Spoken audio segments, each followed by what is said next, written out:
Today I woke up at Upper Eagle Point Campground at Lake Tahoe. I've never camped here before. New experiences in familiar places is the name of the game today. Looking at things we know quite well from a different angle often gives us a new perspective that helps us more fully appreciate the people and places around us.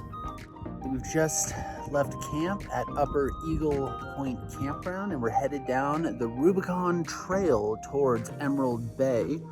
Should be a fun day of hiking, maybe some swimming. We're going to explore Emerald Bay from the south side headed north, which is a new direction for me. So look forward to taking y'all on this adventure. The Vikingsholm Trail is pretty popular, and the Bliss route on the Rubicon is also really popular. This for me is a little less familiar. So we're going to take you on a bit of an adventure and see how we do. Three main ways to get to this section of the Rubicon Trail: Bliss State Park, Vikingsholm, and the Eagle Point Campground, where I started the day. We've reached about 2 miles in on the hike. We are now rounding to the north side of Emerald Bay. Vikingsholm is one of the finest examples of Scandinavian architecture in the Western Hemisphere. Miss Lora Knight purchased the property that makes up the head of Emerald Bay and Finette Island in 1928 for $250,000. 200 workers were brought to Emerald Bay for the construction. When finished, Vikingsholm had 38 rooms. Sort of the classic view of Emerald Bay that we've all seen. And if you haven't seen it, here it is now.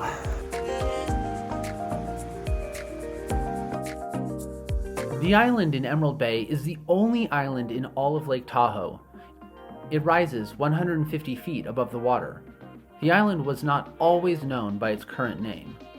During the past 100 years, it has been known as Coquette, Baranoff, and my favorites, Dead Man's, Hermit's, and the Emerald Isle. Finette is the name that finally stuck. On top is the tea house that was used by Miss Knight and her guests. So, what are these videos all about? Well, the outdoors, wildlife, nature, but who knows, art, literature, music, politics? You never know. All topics are fair game. They're going to be ever evolving, I think is the key. I am not a wilderness guide. I am not an outdoor expert. I'm just a guy who grew up in the mountains, been blessed with an extraordinary life, and now I'm gonna take y'all on some of my personal adventures. I am a filmmaker by trade. I made movies and music videos, all sorts of documentaries and TV series.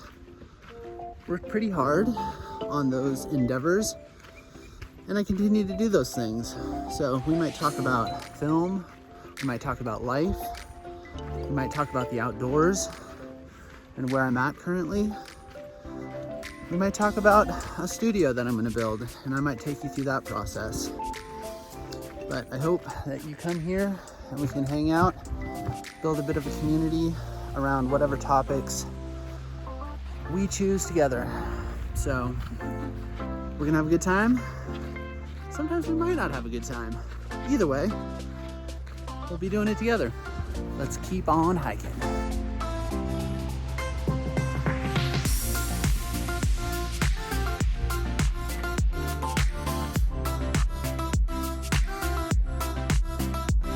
Well, we've done about 5 miles around Emerald Bay, and we're heading back towards Eagle Point Campground up the Rubicon.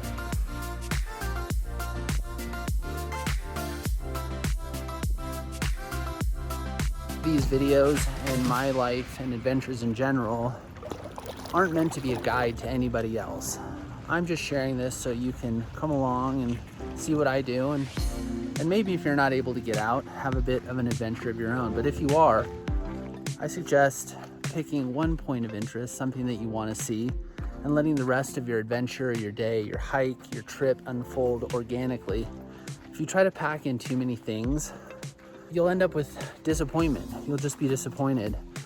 So I really feel like pick something that you want to see, that you love, and let the rest unfold as it will. Don't try to force it. You can't force life. You can't force adventure. Just engage with things as they come.